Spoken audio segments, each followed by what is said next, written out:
Here's the advanced guide to add custom scene transitions in OBS. Begin by opening OBS on your computer, where your workspace will load with all its familiar panels. Toward the lower right corner, you should notice a section dedicated to scene transitions. If it isn't visible for any reason, you can restore it by going to the Docs menu here at the top, and then enabling scene transitions so it appears where it belongs.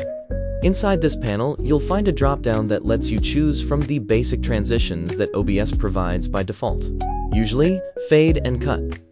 If you want something beyond the basics, the small plus icon beside the menu allows you to add new transition types. Whenever you create a fresh transition, OBS gives you the option to name it and adjust its individual properties. These settings aren't permanent, so you can always return later and fine-tune them through the gear icon in the same panel. You can also change how long the transition lasts directly from the main OBS screen, shaping the timing to match your style.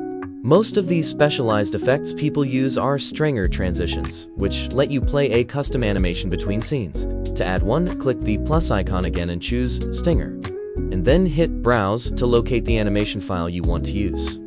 OBS will ask you to define the exact moment when the switch between scenes should happen, ideally at a point in the animation when the entire screen is covered. You can assign this moment using frames or time, either works, though frames offer a bit more precision. Once that is set, configure how the audio should behave during the swap. Use the preview button to test everything and ensure the transition performs smoothly. When it looks right, press OK to finalize it. And that's all about it.